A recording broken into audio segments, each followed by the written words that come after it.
असलम और पिया खामोशी से खड़े थे। उनकी आंखों में न उम्मीद थी न यकीन, बस एक थकी हुई सी दुआ। दूसरी ओर सेठ दाऊद अपनी कुर्सी पर इस इत्मीनान से बैठा था जैसे फैसला पहले ही लिखा जा चुका हो।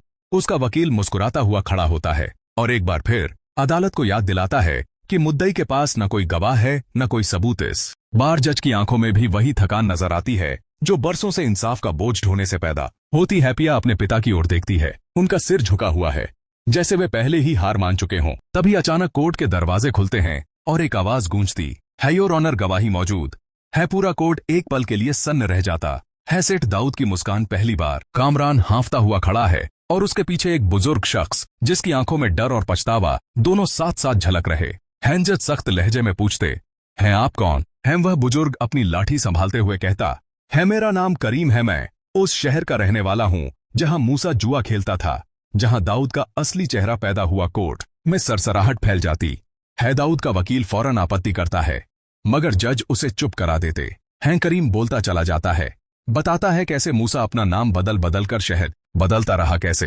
पुलिस रिकॉर्ड पैसों से साफ होते रहे और कैसे उस रात जुआखाना जलाया गया जहां एक मासूम इंसान मारा गया। पिया की आंखों से आंसू बहने लगते हैं जब करीम कहता है, उस रात असलम ने मुझे बचाया था, वरना मैं भी मर जाता। दाऊद का चेहरा पीला पड़ जाता है। कामरान आगे बढ़कर एक लिफाफा अदालत के सामने रखता है जिसमें पुराने फोटोग्राफ, बैंक ट्रांजैक्शंस और एक ऑडियो रिकॉर्डिंग होती है जिसमें दाऊद की आवाज साफ पहचानी जा सकती है। जज रिकॉर्डिंग चलाने का हुक्म देते हैं और जैसे ही आवाज गूंजती है, रिकॉर्ड मिटा दो, पैसा मिल जाएगा। पूरे कोर्ट में जैसे धमाका सा हो जाता है। दाऊद चीख कर कहता है, यह झूठ है मगर। इस बार उसकी आवाज में पहले जैसी ताकत नहीं होती। आलिया अपनी कुर्सी पर पत्थर की तरह जमी रह जाती है। उसकी आंखों के सामने उसका बेटा अलियार आ जाता है जो पीछे खड़ा सब सुन रहा होता है। अचानक अलियार आगे बढ़कर बोल पड़ता है, बस करो बाबा, बस, और कितना झूठ। पूरा कोर्ट फरीज हो जाता है। अलियार अपने पिता की ओर देखता है और कहता है, मुझे सब पता चल गया है, आज वही गवाह हूं जो सच बोलेगा।